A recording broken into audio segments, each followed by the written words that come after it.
ओम श्री गणेशाय नमः। ओम श्री गणेशाय नमः। ओम श्री गणेशाय नमः। ओम नमो भगवते वासुदेवाय नमः। ओम नमो भगवते वासुदेवाय नमः। ओम नमो भगवते वासुदेवाय नमः। ओम श्री साईनाथाय नमः। ओम श्री साईनाथाय नमः। ओम श्री साईनाथाय नमः। देवियों, सज्जनों, दोस्तों, साथियों, भक्तों, सभी को नमस्कार। आज आपको सुनाने जा रहे हैं श्रीमद् भागवत महापुराण स्कंद 3 का 28वां अध्याय। उससे पहले एक बार जैसे रिवीजन करते हैं, आपको रिवीजन कराए देते हैं कि स्कंद 3 में क्या क्या है। जब संसार में कुछ नहीं था, सनातन धर्म के अनुसार न पृथ्वी थी, न आकाश था, न सूर्य, न चंद्रमा, तब केवल परमात्मा अनंत स्वरूप विद्वान थे। उस समय भगवान विष्णु क्षीर सागर में शेषनाग की शैया पर योग निद्रा में विराजमान थे। भगवान विष्णु की नाभि से एक दिव्य कमल प्रकट हुआ। उस कमल पर ब्रह्मा जी प्रकट हुए। ब्रह्मा जी ने चारों ओर देखा पर उन्हें कुछ दिखाई नहीं दिया। तब उन्होंने तपस्या की और भगवान विष्णु से सृष्टि रचना का आदेश प्राप्त किया। भगवान विष्णु की प्रेरणा से ब्रह्मा जी ने सबसे पहले पंच महाभूतों पृथ्वी, जल, अग्नि, वायु और आकाश की रचना की। फिर देवताओं, ऋषियों, मनुष्यों, पशु पक्षी, समस्त जीव जंतुओं का सृजन किया। इस प्रकार संपूर्ण ब्रह्मांड की रचना प्रारंभ हुई। सृष्टि के संचालन के लिए भगवान विष्णु पालनकर्ता बने, ब्रह्मा सृष्टिकर्ता और भगवान शिव संहारकर्ता बने। जब जब धर्म की हानि होती है, तब भगवान विष्णु विभिन्न अवतार लेकर संसार में धर्म की स्थापना करते हैं। तो साथियों, ये स्कंद 3 का आपको रिवीजन कराया गया कि जो कि आपको स्कंद 3 में अब तक हमने सुनाया, डिटेल में सुनाया। अब आगे चलते हैं। आज 28वां अध्याय सुनाने जा रहे हैं, अष्टांग योग की विधि। कपिल भगवान कहते हैं, माता जी, पिछले भाग में सुनाया था कि कपिल भगवान की मां देववती, जो कि मनु की पुत्री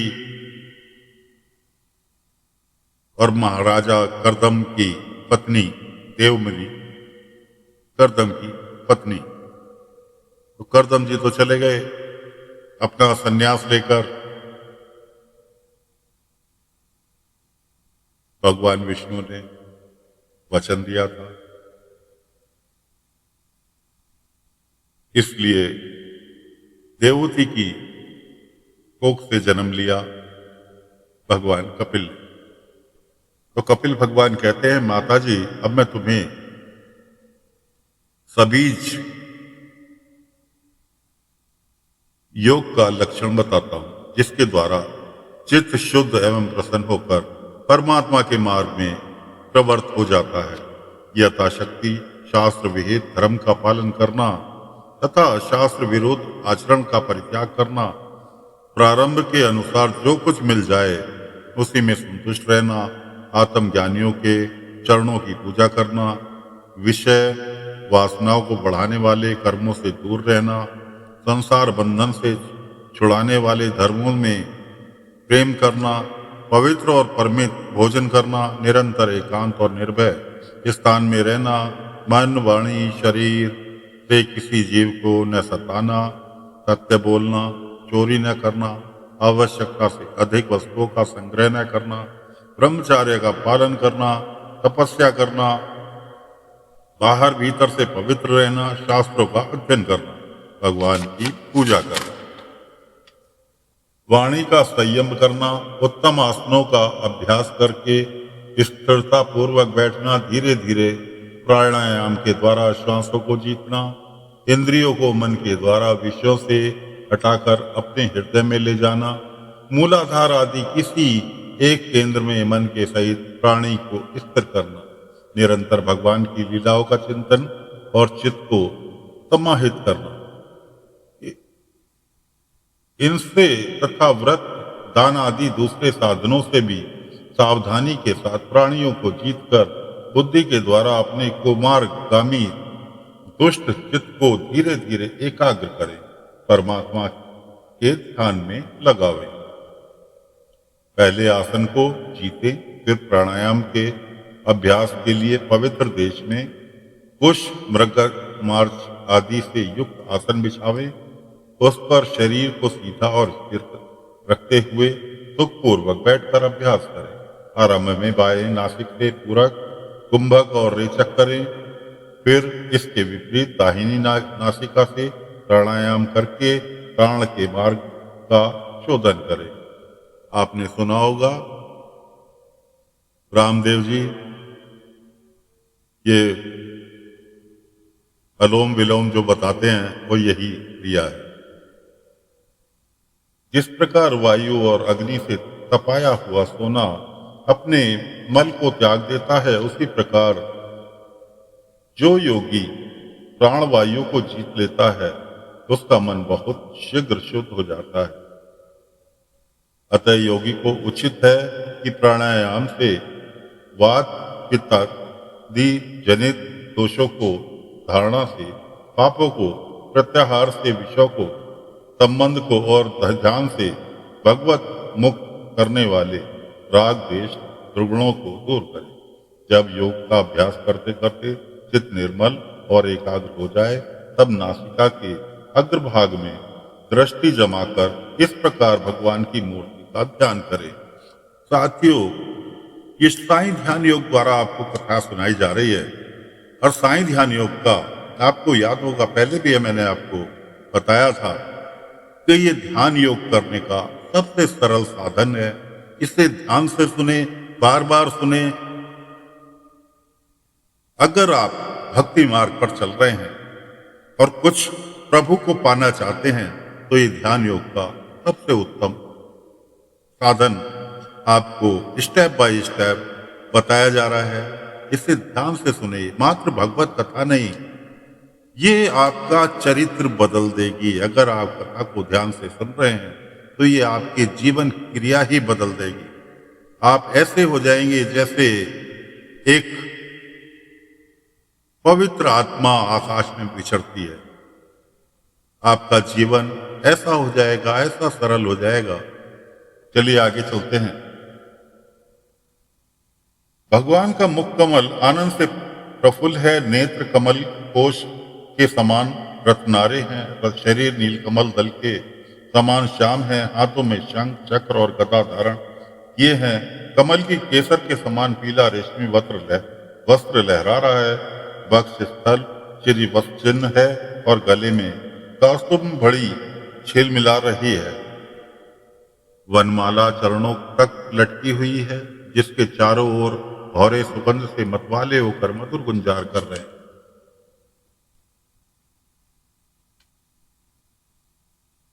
अंग प्रत्यंग में महामूल्य हार, कंकण, क्रिकेट, भुजबंद और नुपुर आदि आभूषण विद्यमान है। कमर में करधनी की लड़ियां उसकी शोभा बढ़ा रही है।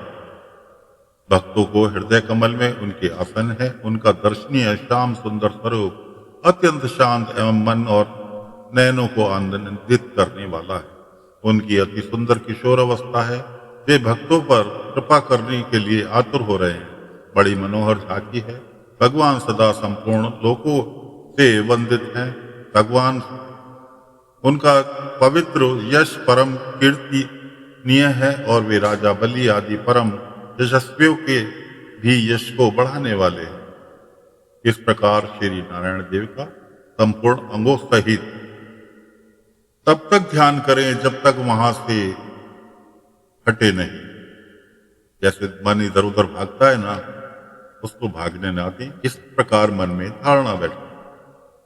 भगवान की लीलाएं बड़ी दर्शनीय है, अतः अपनी रुचि के अनुसार खड़े हुए, चलते हुए, बैठे हुए, टेढ़े अथवा अंतर्यामी रूप में स्थित हुए उनके स्वरूप का विशुद्ध भावयुक्त चित्त से चिंतन करें। इस प्रकार योगी जब यह अच्छी तरह देख ले कि भगवान दिग्भय में चित्त की स्थिति हो गई है, वह उनके समस्त अंगों में लगे हुए चित्त को विशेष रूप से एक एक अंग में लगाए। भगवान के चरण कमलों का ध्यान करना चाहिए। वे वज्र, अंकुश, ध्वजा और कमल के मंगलमय चिन्हों से युक्त हैं तथा अपने उभरे हुए लाल लाल शोभा में नख चंद्र मंडल की चंद्रिका से ध्यान करने वालों के हृदय के अज्ञान रूप और अंधकार को दूर कर देते हैं। इन्हीं की दोवंशी नदियों में श्रेष्ठ श्री गंगा जी प्रकट हुई थी, जिनके पवित्र जल को मस्तक पर धारण करने के कारण स्वयं मंगल रूप श्री महादेव जी और भी अधिक मंगलमय हो गए। ये अपना ध्यान करने वालों के ताप पर्वतों पर छोड़े हुए इंद्र के वज्र के समान है। भगवान के इन चरण कमलों का चिरकाल तक चिंतन करें।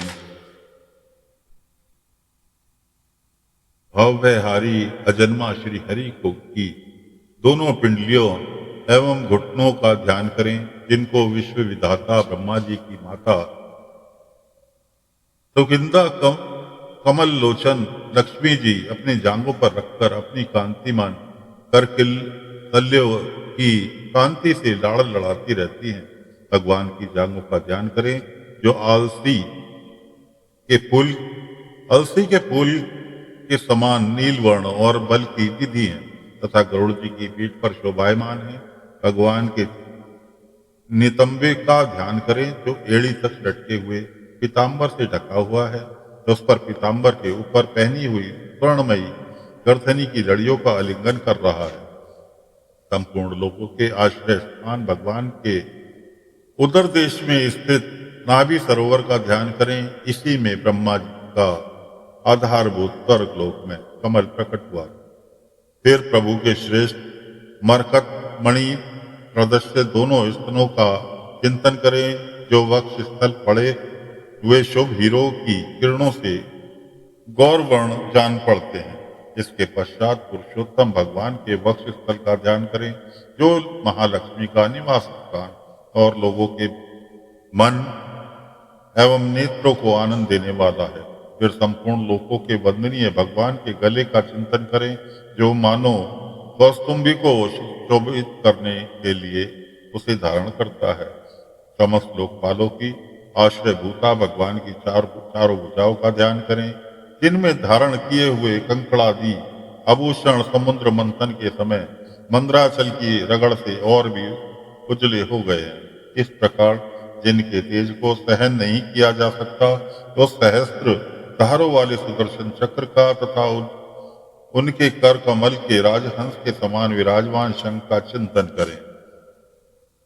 फिर विपक्षी वीरों के रुधिर से तनी हुई प्रभु की प्यारी कमोद की गदा का, बहरों के शब्द से गुंजायमान वनमाला का और उसके कंठ में सुशोभित संपूर्ण जीवों की निर्मलता स्वरूप कौतुंबिकाणी ध्यान करें। भक्तों पर कृपा करने के लिए ही यहाँ साकार रूप धारण करने वाले श्री हरि के मुख कमल का ध्यान करें, जो सुगढ़ नाभि से सुशोभित है और खिलमिलाते हुए मकराकृत कुंडलों के हिलने से अतिशय प्रकाशमान स्वच्छ पोलों के कारण बड़ा ही मनोहर ज्ञान पड़ता है। काली काली घुंघराली अलकावर बलि से मंडित भगवान का मुखमंडल अपनी छवि के द्वारा भ्रमरों से सेवित कमल शोक का भी तिरस्कार कर रहा है और उसके कमल प्रदर्श्य विशाल एवं चंचल नेत्र एवं कमल कोश पर उछलते हुए मछलियों के जोड़ों की शोभा को मात कर रहा है। उन्नत भ्रूलताओं से सुशोभित भगवान के ऐसे मनोहर मुखारविंद के मन में धारणा करने के आलस्य रहित हो उसी का ध्यान करें। हृदय गुहा में चिरकाल तक भक्ति भाव से भगवान के नेत्रों को चितवन कर ध्यान करना चाहिए, जो कृपा से और प्रेम भरी मुस्कान से क्षण क्षण अधिकाधिक बढ़ती रहती है, विपुल प्रसाद की वर्षा करती रहती है और भक्तजनों को अत्यंत घोर तीनों तपों को शांत करने के लिए प्रकट हुई है। श्री हरि का हास्य प्रण प्रणत जनों के तीव्र से तीव्र शोक के अश्रु सागर को सुखा देता है और अत्यंत उदार है। मुनियों के हित के लिए, कामदेव को मोहित करने के लिए ही अपनी माया से श्री हरि अपने भूमंडल को बनाया है। उनका ध्यान करना चाहिए। अत्यंत प्रेमार्थ भाव से अपने हृदय में विराजमान श्री हरि के खिलखिलाकर हंसने का ध्यान करें, जो वस्तुतः ध्यान के ही योग्य है तथा जिसमें ऊपर और नीचे दोनों होठों अत्यधिक अरुण कांति के कारण उनके कुंडली के समान शुभ्र छोटे छोटे दांतों पर लालिमा सी प्रतीत होने लगी। इस प्रकार ध्यान में तन्मय होकर सिवा किसी अन्य पदार्थ को देखने की इच्छा ना करें। इस प्रकार ध्यान के अभ्यास से साधक का श्री हरि में प्रेम हो जाता है, उसका हृदय भक्ति से द्रवित हो जाता है। शरीर में आनंद तरीक के कारण रोमांच होने लगता है। उत्कंठा जनित प्रेमाश्रुओं की धार में वह बारंबार अपने शरीर को नहलाता है और फिर मछली पकड़ने के कांटे के समान श्री हरि को अपनी ओर आकर्षित करने के साधन स्वरूप अपने चित्त को भी धीरे धीरे ध्येय वस्तु से हटा लेता है। जैसे तेल आदि के सूख जाने पर दीपशिखा अपने कारण रूप तेजस तत्व में लीन हो जाती है, वैसे ही आश्रय विषय और राग में रहित होकर मन शांत ब्रह्माकार हो जाता है। इस आस्था के प्राप्त होने पर जीव गुण प्रवाह रूप देह आदि उपाधि के निर्वत हो जाने के कारण ध्याता ध्येय और विभाग से रहित एक अखंड परमात्मा को ही सर्वत्र अनुगत देखता है। योगाभ्यास से प्राप्त हुई चित्त की इस अविद्या रहित लय रूप निर्वृत्ति से अपनी सुख दुख रहित ब्रह्म रूप महिमा में स्थित होकर परमात्मा तत्व का साक्षात्कार कर लेने पर वह योगी जिस सुख दुख के भोग तत्व को पहले अज्ञानवश अपने स्वरूप में देखता था, अब उसे अविद्याकृत अहंकार में ही देखता है। जिस प्रकार मदिरा के मद से मतवाले पुरुष को अपनी कमर पर लपेटे हुए वस्त्र के रहने या गिरने का कुछ भी सुधि नहीं रहती, उसी प्रकार चर्मावस्था को प्राप्त हुए सिद्ध पुरुष को भी अपनी देह के बैठने उठने अथवा देहवश कहीं जाने या लौट आने के विषय में कुछ भी ज्ञान नहीं रहता, क्योंकि वह अपने परमात्मा परमानंदमय स्वरूप में स्थित है। उसका शरीर तो पूर्व जन्म के संस्कारों के अधीन है, अतः जब तक उसका प्रारंभ शेष है तब तक वह इंद्रियों के सहित जीवित रहता है।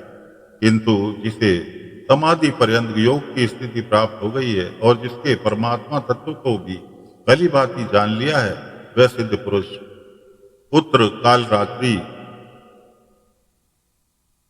के सहित इस शरीर को स्वप्न में प्रतीत होने वाले शरीर के समान फिर स्वीकार नहीं करता, फिर उसमें अहंता ममता नहीं करता।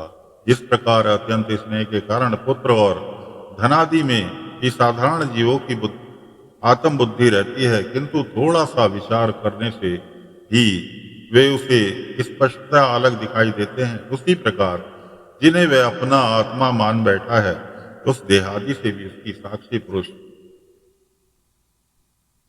पृथक ही है।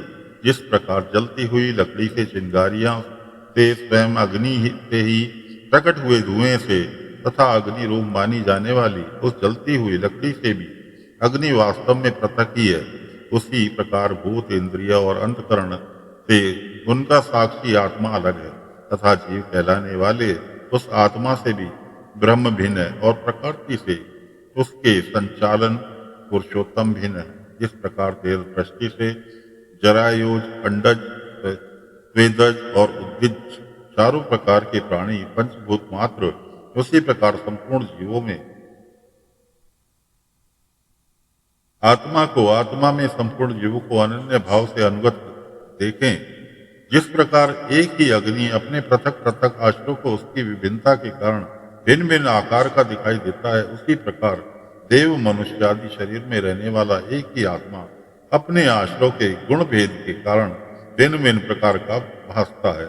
अतः भगवान का भक्त जीव के स्वरूप को छिपा देने वाली कार्य कारण रूप से परिणाम को प्राप्त हुई भगवान की इस अचिंत शक्तिमयी माया को भगवान की कृपा से ही जीत कर अपने वास्तविक स्वरूप में ब्रह्म रूप में स्थित हो जाता है। तो साथियों, फिलहाल ये 28वां अध्याय यहां पर समाप्त हुआ, जिसमें श्री कपिल भगवान ने अपनी मां देवहूति को योग, ज्ञान, प्रभु भक्ति का उपदेश दिया। फिलहाल कथा को यहाँ विराम देते हैं। अगला अध्याय लेकर कल फिर हाजिर होंगे। तब तक के लिए आज्ञा चाहते हैं। ओम नमो भगवते वासुदेवाय नमः। ओम नमो भगवते वासुदेवाय नमः। ओम नमो भगवते वासुदेवाय नमः। ओम श्री साईनाथाय नमः। ओम श्री साईनाथाय नमः। ओम श्री साईनाथ।